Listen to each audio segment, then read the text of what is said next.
अस्सलाम वालेकुम फ्रेंड्स, कैसे हैं आप सब। उम्मीद है कि आप सब बेहतर होंगे। तो चलिए हम आज का लेक्चर शुरू करते हैं, जिसमें हम कवर करेंगे टाइप्स ऑफ सेट्स। तो अगर आप हमारे चैनल पर न्यू हैं तो हमारे channel the wisdom metals preparation को सब्सक्राइब कीजिए। और अगर आपने हमारी पिछली वीडियो नहीं देखी जिसमें हमने इंट्रोडक्शन ऑफ सेट्स को कवर किया है तो पहले वो देखिए। तो चलिए हम इस लेक्चर में टाइप्स ऑफ सेट्स को कवर करेंगे। तो ये डिफरेंट टाइप्स ऑफ सेट हैं जो हम अपने इस वीडियो में कवर करने जा रहे हैं। सबसे पहले है फाइनाइट सेट, उसके बाद infinite set, then subset, proper subset, improper subset, उसके बाद है null set, then disjoint set, equal set and finally we have equivalent set. तो इन सारे टाइप्स को हम कवर करने जा रहे हैं। तो चलिए शुरू करते हैं। तो फ्रेंड्स, फाइनाइट सेट हम किससे कहते हैं? Simply set whose elements are countable is called finite set. तो फाइनाइट सेट हम उसे कहते हैं जिसके एलिमेंट्स हम काउंट कर सकते हो, उसे फाइनाइट सेट कहते हैं सिंपली। तो एग्जांपल हम देख लेते हैं। यहाँ पर हमारे पास ये एक सेट है और ये इसके एलिमेंट्स हैं 2, 4, 6 एंड 8। तो ये हम काउंट कर सकते हैं, इसको हम फाइनाइट कहते हैं। तो हम एक और एग्जांपल लेते हैं। ये मान लो ये हमारे पास एक सेट है बी और उसके एलिमेंट है ए, बी, सी। तो ये हमारे पास एक फाइनाइट सेट हो गया। तो इनफाइनाइट सेट क्या है हम देख लेते हैं। इनफाइनाइट सेट हम उसे कहते हैं a set whose elements are not countable is called infinite set.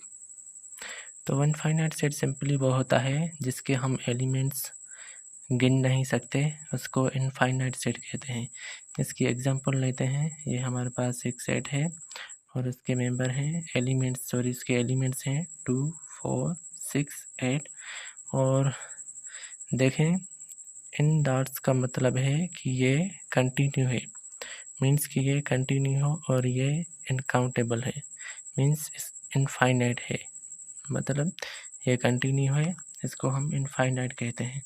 मान लो हम एक और एग्जांपल लेते हैं, ए, बी और सी, और ये हमारे पास ऐसे डॉट चलते जाएं और ये ब्रैकेट आ गई, तो ये कंटिन्यू है, ये इनफाइनाइट हो गया, इसे हम इनफाइनाइट कहते हैं। तो ये थे फाइनाइट सेट और इनफाइनाइट सेट। उसके बाद हम एम्प्टी सेट को देख लेते हैं। एम्प्टी सेट सिंपली क्या होता है? A set with no elements is called empty set. Empty set हम सिंपली उस सेट को कहते हैं जिसमें हमारे पास कोई भी एलिमेंट नहीं हो, तो वो हमारे पास एम्प्टी सेट हो गया। इसको हम नल सेट भी कहते हैं,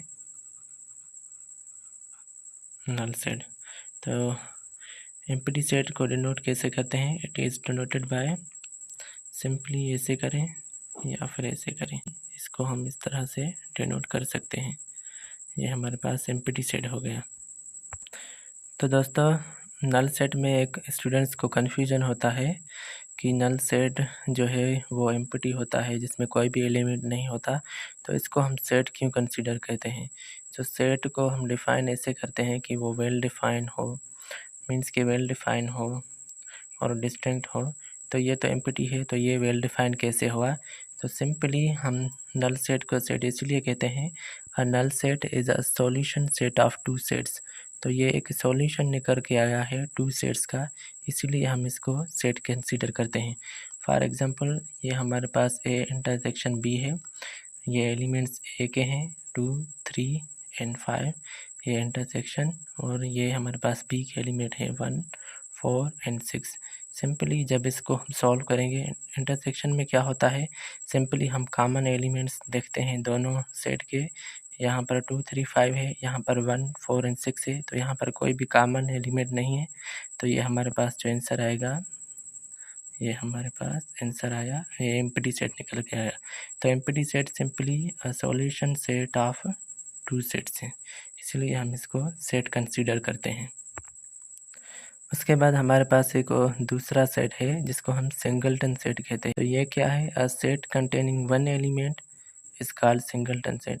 तो सिंपली इसमें क्या होता है, एक सेट है उसका एक एलिमेंट है तो उसको हम सिंगलटन कहते हैं। फॉर एग्जांपल ये बी सेट है, उसके पास ये वन एलिमेंट है तो ये हमारे पास सिंगलटन सेट हो गया। तो इसको हम सिंगलटन सेट कहते हैं, a set containing one element. तो इक्वल सेट को कवर करते हैं। इक्वल सेट क्या है, simply two sets are said to be equal sets if they have a set elements, if they have a same elements. तो सिंपली इक्वल सेट्स हम उन सेट्स को कहते हैं जिनके एलिमेंट्स सेम हो। मान लो ये हमारे पास एक सेट है ए और इसके एलिमेंट्स हैं 1 2 3 एंड 4। ये हमारे पास बी सेट है, इसके एलिमेंट है 4 3 2 1। तो 1 यहाँ पर भी है, 2 यहाँ दोनों में है, 3 भी यहाँ दोनों में है, 4 भी यहाँ दोनों में है। तो ये हमारे पास इक्वल सेट्स बन गए। तो इसका मतलब है कि ए के सारे एलिमेंट्स बी में हैं और बी के सारे एलिमेंट्स ए में हैं और ये सेम एलिमेंट्स दोनों सेट्स में मौजूद हैं। तो ये हमारे पास इक्वल सेट्स हो गए। उसके बाद है इक्विवेलेंट सेट। ये इक्विवेलेंट सेट की सिंबल है इस तरह। तो इक्विवेलेंट सेट क्या है, let A and B are called equivalent sets if the number of elements are equal. तो इक्विवेलेंट सेट्स में क्या होता है, ये ए के एलिमेंट है 1 2 3 4, ये बी के एलिमेंट है 3 4 5 एंड 6। तो यहाँ पर जो नंबर ऑफ एलिमेंट्स हों वो इक्वल हों। इसकी कंडीशन ये नहीं है कि ये दोनों एलिमेंट्स जो हैं सेट ए के या बी के वो सेम हों। मीन्स यहाँ पर ये कंडीशन है कि जितने भी यहाँ पर एलिमेंट्स हैं उतने यहाँ पर एलिमेंट्स भी होने चाहिए। तो वो डिफरेंट हो सकते हैं मगर the number of elements are equal. यहाँ पर 1 2 3 4 एलिमेंट्स हैं, यहाँ पर भी 1 2 3 4 एलिमेंट्स हैं। तो ये इक्विवेलेंट सेट हो गए। इसको हम इस तरह लिख सकते हैं, ए इक्विवेलेंट सेट, ये बी आ गया। और यहाँ पर एक हमारे पास एक तीसरा सेट है ए बी सी डी। तो ये भी क्या है, ये भी इक्विवेलेंट है, इसके पास भी 4 एलिमेंट्स हैं। तो इसको भी हम इस तरह लिख सकते हैं, ये 3 सेट जो हैं वो इक्विवेलेंट सेट्स हैं। और यहाँ पर हमारे पास एक सेट है सबसेट, इसको सबसेट कहते हैं और ये इसकी सिंबल है। सिंपली हम सबसेट को देख लेते हैं कि ये क्या है। Let A is a subset of B if all the elements of set A are present in set B. तो सिंपली सबसेट क्या होता है कि हमारे पास एक दो सेट्स हैं ए और बी। ए के सारे एलिमेंट्स जो हैं वो बी सेट में मौजूद होने चाहिए, तो इसको हम सबसेट कहते हैं। इसकी ये कंडीशन है कि ए के सारे एलिमेंट्स बी में मौजूद हों, मगर बी के ज़्यादा भी हो सकते हैं लेकिन ए के सारे एलिमेंट्स बी में मौजूद होने चाहिए। ये एग्जांपल है हमारे पास, ये ए के एलिमेंट है, ये बी के सेट के एलिमेंट्स हैं। तो यहाँ पर 1 3 5 ये जो हैं 1 3 5 ये सेट बी में है। तो यहाँ पर सेट के बी में 2 और 4 सेट ए से ज़्यादा है, मगर कंडीशन ये है कि सेट ए के एलिमेंट सेट बी में मौजूद होने चाहिए। इसी तरह ये कुछ और एग्जांपल्स हैं, आप देख सकते हैं। दोस्तों ये थी हमारी आज की वीडियो। अगर वीडियो अच्छी लगी हो तो उसको लाइक कीजिए और हमारे चैनल को सब्सक्राइब करना ना भूलिए। मिलते हैं हम अपनी अगली वीडियो में। तब तक के लिए अल्लाह हाफिज़, गुड बाय।